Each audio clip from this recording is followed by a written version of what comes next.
आपल्याकडे एक सॅमसंगचा 310 मॉडेल आलेला आहे. बघू शकता कशा प्रकारे याला पाणी लागलेलं आहे. जे वरती जे कॅप लावलेले आहे त्याला पण पाणी आहे आणि पूर्ण आयसीला पाणी लागलेलं आहे. आपण एकदा त्याला क्लीन करून घेतलं आहे. तर आपण याला कशा प्रकारे शॉर्टिंग काढणार आहे. आता शॉर्टिंग आहे मोबाईलमध्ये पाणी लागल्यामुळे. हे बघा, मल्टीमीटर बझर मोड लावलेलं आहे आपण. आणि जे बॅटरी कनेक्ट होती ती बॅटरी कनेक्टरच्या दोन्ही पॉईंटला टच केल्यानंतर बझरचा आवाज येतो, म्हणजे मोबाईलमध्ये फुल शॉर्टिंग झालेली आहे. बघू शकता शॉर्टिंग, फुल शॉर्टिंग आहे. तर आपण आता याला रोजिन अप्लाय करणार आहे, कारण की आपल्याला कुठे शॉर्टिंग आहे ते फाईंड नाही होणार. तसं बघा, आपण रोजिन लावून घेत आहे सगळीकडे.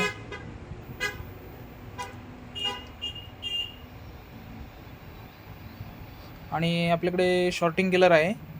शॉर्टिंग किलर हे बघा, आता रोजिन लावून घेतला आपण पूर्णपणे.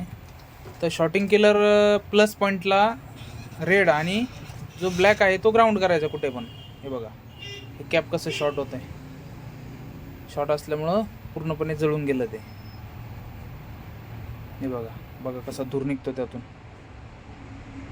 म्हणजे हे कॅपॅसिटर खराब असल्यामुळे आपला मोबाईल ऑन होत नव्हता. तर आपण आता हे ट्यूझरनं तोडणार आहे याला. बघा, तोडल्यानंतर बघा ते 2 भाग झाले आता.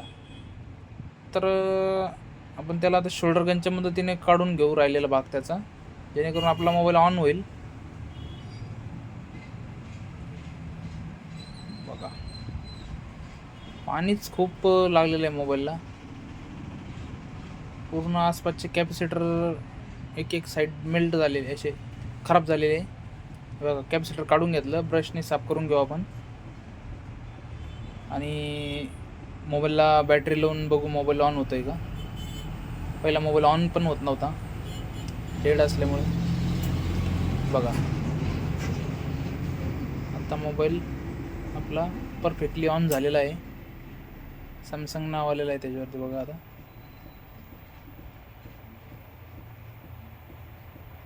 लो बॅटरी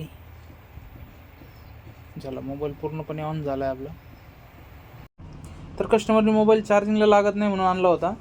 तर आपण कशा प्रकारे ऑन केला आहे बघू शकता. अशाच व्हिडिओसाठी आपल्या चॅनलला लाईक करा, सबस्क्राईब करा आणि शेअर करा.